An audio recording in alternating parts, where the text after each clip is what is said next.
Pessoal,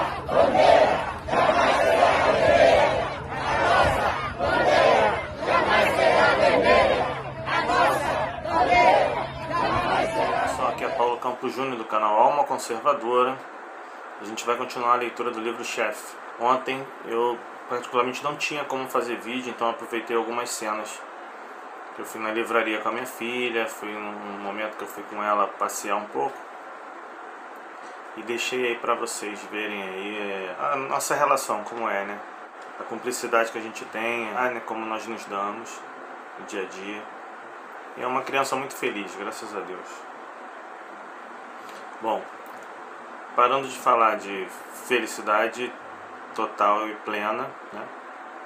Vamos falar agora do livro Chefe. A gente está voltando agora ao já 11º vídeo de leitura do livro Chefe. Eu vou ler com vocês.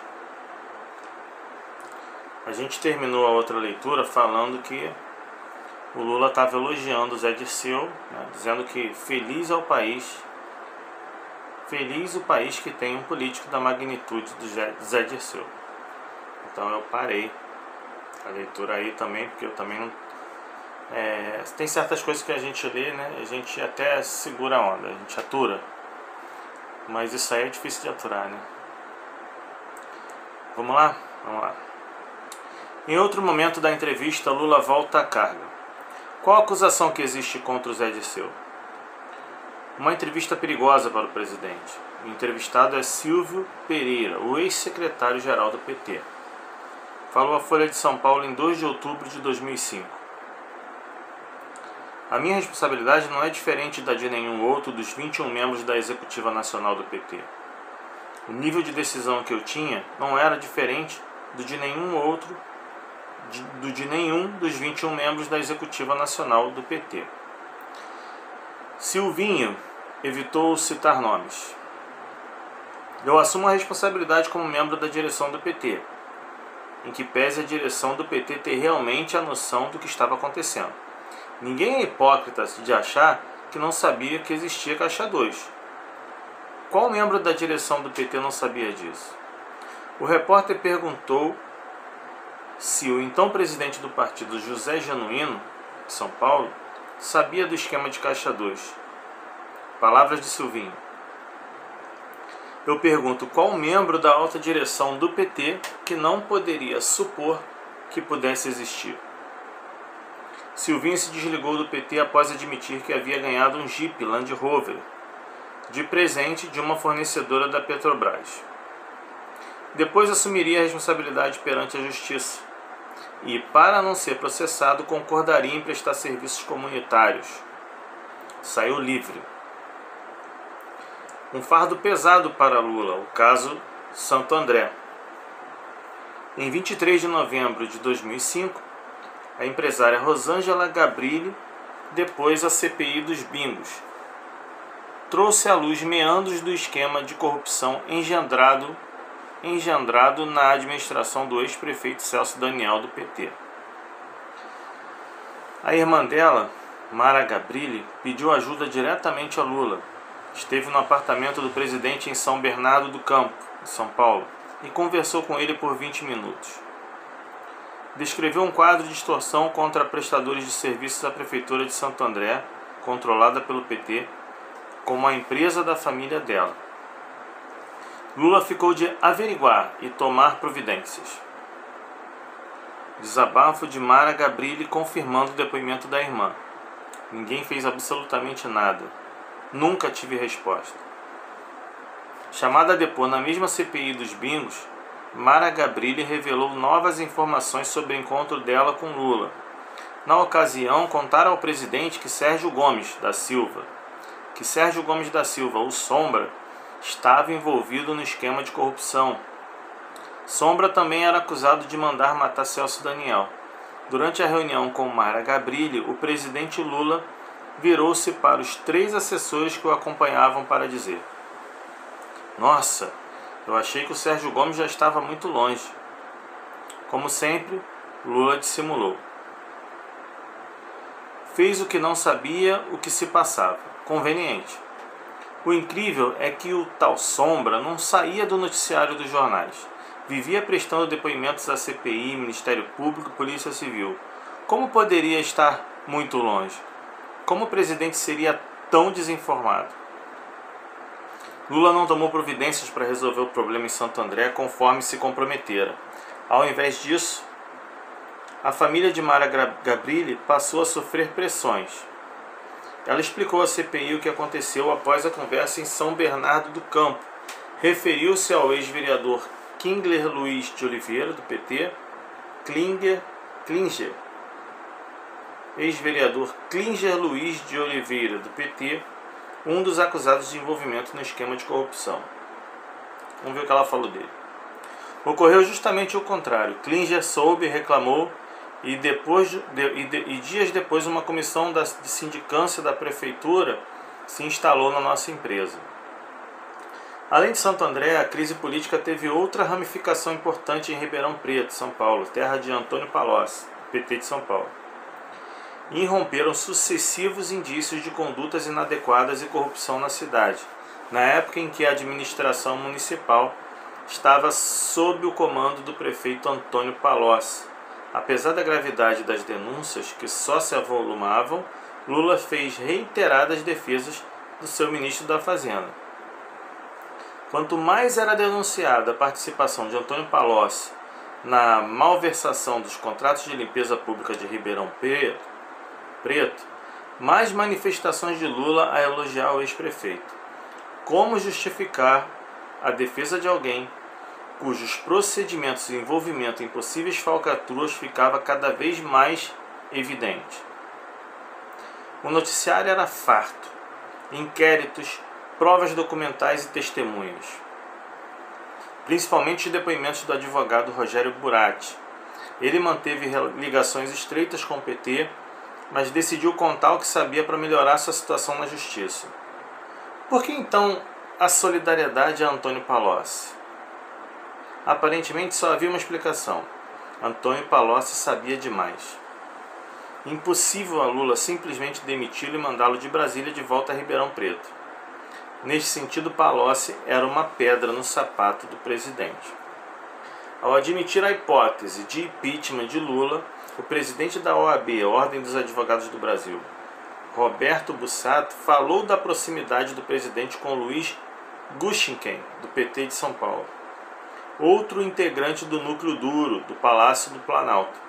Roberto Bussato tratou do caso VisaNet, ou seja, do dinheiro de publicidade do Banco do Brasil que, de acordo com as investigações da CPI dos Correios, foi desviado para o PT. Vamos ver aqui o que ele fala. A revelação de repasses de verba de publicidade da VisaNet ligada ao Banco do Brasil, a agências de Marco Valério e de distribuição a parlamentares, sempre em épocas apropriadas ao governo, atingiu mortalmente o coração de Gushinken. E ao atingir Gushinken, atinge Lula, na medida que o presidente não tomou nenhuma atitude para afastá-lo do governo. É prova inconteste de que Lula sabia exatamente de todo o esquema e estava de acordo com a sua existência. Para Roberto Bussato, não havia dúvidas. A participação de Lula é absolutamente baseada pela proximidade de quem sempre foi confidente e grande amigo de Gushinken. O ex-ministro realmente comandava toda a área de comunicação do governo federal, onde havia um desvio de dinheiro público para atividades partidárias e delituosas no sentido de corromper o Congresso Nacional. Estamos falando do Congresso Nacional, né? Do nosso Congresso Nacional, esse Congresso que vocês conhecem. Sempre corrompido. Em depoimento à CPI dos bingos, o economista Paulo de Tarso Venceslau apresentou mais evidências de que Lula tinha conhecimento sobre o que se passava à sua volta.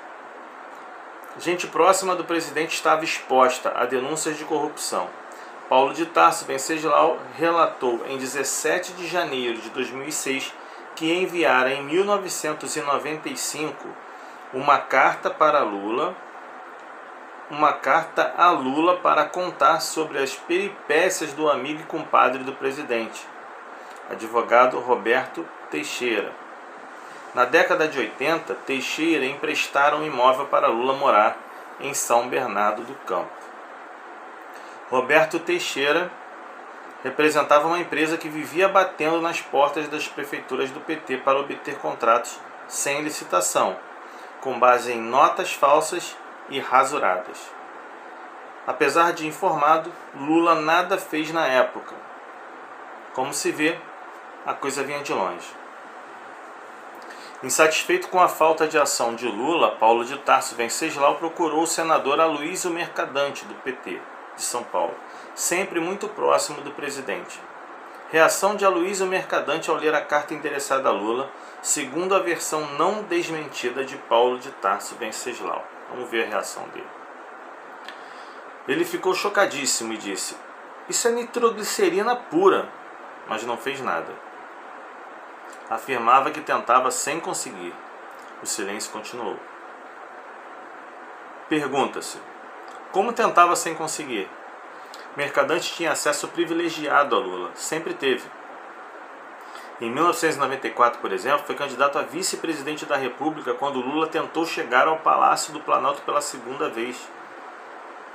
Se Mercadante alertou sobre a inconveniência da presença de Teixeira, mas não conseguiu afastá-lo do PT, a resistência teria sido do próprio Lula. Não havia outra hipótese. Venceslau também contou tudo a Frei Beto, outro amigo histórico de Lula. Frei Beto dirigiu-se assim a Venceslau. Olha como o Frei Beto falou: "Se o Lula souber que alguém está conversando com você, ele jura que aquela pessoa vai ser decapitada do partido." Lula protegia o esquema suspeito de corrupção, engendrado por seu compadre. Ressalta-se que isso ocorreu em 1995. Desde 1993, porém, Paulo de Tarso Venceslau vinha denunciando Roberto Teixeira. Na época, Venceslau era secretário de Finanças de São José dos Campos, em São Paulo, cidade cuja prefeita era Ângela Guadagnino, do PT de São Paulo. Ângela Guadagnino, meu Deus, que nome é esse? Ângela Guadagnino foi ouvida depois do depoimento de Venceslau. Ela admitiu outro problema, o de que Paulo Okamoto, homem de confiança do presidente Lula, percorria prefeituras do PT na década de 90. Paulo Okamoto ia atrás de lista de fornecedores das administrações. De posse dos nomes das empresas, ia a campo pedir dinheiro a quem mantinha contrato com os governos do PT. Ângela Guadagnino é outra estrela do PT que teve papel importante nos desdobramentos do escândalo do Mensalão. Aqui ela admitiu. Vamos ver o que ela falou. O que fica desse episódio é que se conhecia o esquema de arrecadação paralela há muito tempo, desde 1993. A coisa é anterior. Em 1989, anota aqui, 1989. A primeira eleição direta para presidente depois da ditadura militar, a primeira disputada por Lula, ele mesmo, pessoalmente, pediu à então prefeita de São Paulo, Luíza Erundina, na época do PT, um esquema que alterasse a ordem cronológica dos pagamentos a empresas contratadas para fornecer bens e serviços à administração municipal. Naquele final da década de 80, o Brasil vivia tempos de inflação galopante. Receber antes do prazo estipulado, portanto, permitia fazer aplicações financeiras que renderiam bom dinheiro. Quem fosse contemplado com benefício retribuiria à altura, com transferências generosas de dinheiro para o Caixa 2 do PT. Luíza Erundina resistiu. Em 1998, Lula foi candidato a presidente pela terceira vez. Em 9 de fevereiro de 2006, depôs ao Ministério Público o ex-secretário de Habitação de Mauá, São Paulo, Altivo Ovando Júnior. No ano de 1998, aquela cidade da Grande São Paulo estava sob o comando do prefeito Oswaldo Dias, do PT. De acordo com o depoimento de Altivo Ovando Júnior, Lula pressionou por dinheiro para financiar a sua campanha eleitoral. Agora do depoimento. O declarante se recorda, essa parte do depoimento, tá, gente? O declarante se recorda de que, no pleito de 1998, o presidente Lula compareceu no gabinete do prefeito de Mauá, oportunidade em que, utilizando termos chulos, cobrou de Oswaldo Dias maior arrecadação de propina em favor do PT. Durante o depoimento foi reproduzida a frase atribuída a Lula. Essa frase é como se o Lula tivesse falado. A fé atribuída a ele. Ele dizia: pô, Oswaldão, tem que arrecadar mais. Faz que nem o Celso Daniel em Santo André. Você quer que a gente ganhe a eleição como? Naquele ano, Lula voltou a perder pela terceira vez consecutiva, mas em 2002 disputou novamente e foi eleito presidente da República. Passou a despachar no gabinete do terceiro andar do Palácio do Planalto. Passou a despachar no gabinete do terceiro andar do Palácio do Planalto. Após mais de 3 anos, como o mais alto mandatário do país, ficaria difícil acreditar que não soubesse o que acontecia na sala bem ao lado da sua, ocupada durante parte daquele período de turbulência pelo super-ministro Antônio Palocci, do PT de São Paulo. E ali se urdiu a conspiração contra o caseiro Francenildo Santos Costa. O rapaz havia desmascarado Antônio Palocci, contestou as mentiras do ministro. Antônio Palocci procurava um meio de negar o impossível, o fato de ter sido um frequentador da Casa dos Prazeres. A mansão fora alugada em Brasília pela República de Ribeirão Preto, como ficou conhecido o grupo de colaboradores do então ministro, e costumava ser reduto para festas com garotas de programa. Lula participou ativamente da tentativa de blindar Palocci.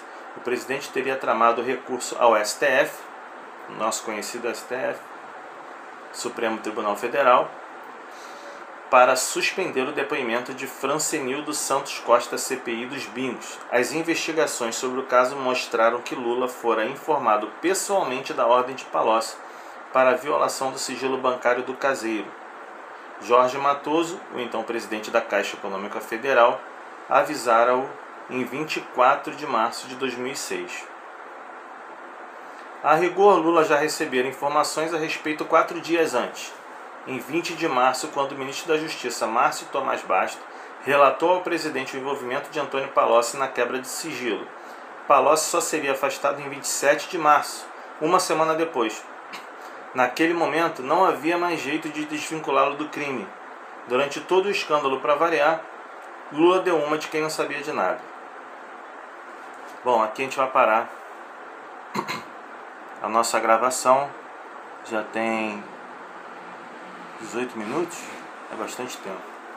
Vamos parar a nossa gravação aqui e a gente vai falar o seguinte. O Lula, ele sempre não soube de nada. Não sei se vocês perceberam. Eu já li várias páginas do livro.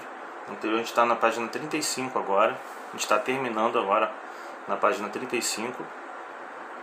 E quantas vezes vocês já me ouviram falar que o Lula não sabia de nada? É incrível, mas é verdade. Ele nunca sabia de nada. Foi preso, né? Foi acusado por vários crimes. Inclusive o próprio sítio de Atibaia, ele não sabia de nada. Então, ele nunca sabia de nada. Ele não sabia o que se passava, ele não sabia que se comprava o Congresso. Ele não sofreu impeachment por causa dessas propinas e ele sempre nunca soube de nada. Então, pessoal, talvez você que esteja vendo pela primeira vez, ainda não viu os outros vídeos, ainda não tenha noção ainda do que acontecia no Brasil. Mas lendo esse livro aqui, você vai despertar para o que acontecia. A gente precisa ter uma mente aberta, a gente não pode ficar se prendendo ao que a nossa mente criou em relação a uma pessoa. A gente vê os fatos. Um ser humano, ele não é avaliado pelas palavras dele, mas avaliado pelas atitudes. Muito mais pelas atitudes do que pelas palavras. Se você fala alguma coisa e não faz, é porque você é um hipócrita. Se Se você vive de uma maneira, mas fala de outra maneira, você continua sendo hipócrita. Então, quando você tiver que tomar uma decisão em relação à sua vida, em relação a qualquer coisa, em qualquer área de sua vida, não seja hipócrita. Assuma o que você quer. Você vai sofrer as consequências disso, mas assuma, não seja mentiroso. Não seja hipócrita. Não seja covarde. Assume o que você quer. É muito mais honroso, ainda que a sua atitude não seja honrosa, mas pelo menos você assumiu. Assume o que você quer. Seja o que for. Assume. Não seja hipócrita. Seja verdadeiro com as pessoas. Mostre quem você realmente é. Você não deve nada a ninguém. A sua vida é sua. Então você não tem que dar satisfação a ninguém do que você quer ou do que você pensa.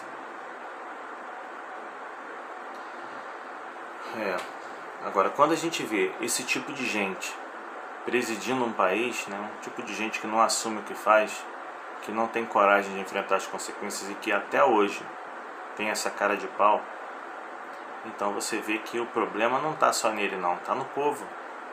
Quem colocou ele lá foi o povo. A gente precisa estar mais informado. Coisas que aconteciam há muito tempo, que já saíam nos jornais, mas que ninguém atentou para isso. A própria imprensa também foi bastante conivente, eu sei. E a gente não tinha as redes sociais como a gente tem hoje. Mas é importante estar informado, tá? Saber o que aconteceu, saber o que acontece. Na hora de votar, pesquisa seu político. Pesquisa esse político que você está achando que pode ser o melhor para a sua cidade, para o seu bairro, para o seu país. Tá bom? E a gente volta aqui com a leitura número 12 em breve, tá? Eu espero poder gravar mais vídeos de O Chefe para que você tenha esse entendimento e comece a acordar para coisas que você não conhecia. O que eu estou trazendo para você aqui é só informação, tá? Você pode pegar qualquer coisa que eu tenha falado aqui, postar no Google e você vai ver que essas informações são verdadeiras. Esses depoimentos realmente aconteceram, tá? E isso foi noticiado na época, não de uma forma grandiosa, né? Espalhafatosa, mas de uma forma bem discreta, mas foi noticiado. Então, por favor, ao invés de ficar criticando, olhando para mim, criticando o que eu estou fazendo, contando histórias do PT, de repente você é um esquerdista e está aqui pela primeira vez, ao invés de ficar discordando de mim, me xingando, revoltado, por eu estar expondo assim essa vergonha, coloca no Google, pesquisa você mesmo, veja e verifique se o que eu estou falando é fato ou é mentira, tá bom? Pessoal, fiquem com Deus, até o próximo vídeo. Esse vídeo aqui estendeu demais, mas valeu, muito obrigado aí por terem visto até o final, tá? Fique com Deus, alma conservadora, curta aí o vídeo, não deixe de curtir o vídeo. Se puder, compartilhe com seus amigos petistas, seus amigos esquerdistas que confiam no Lula. Principalmente esse, né, que falam Lula livre, tá? Esses é que precisam ouvir e ler essas verdades. Mas se eles não quiserem ler, eu tô aqui para ler para eles. Um abraço, pessoal, fica com Deus. Até o próximo vídeo.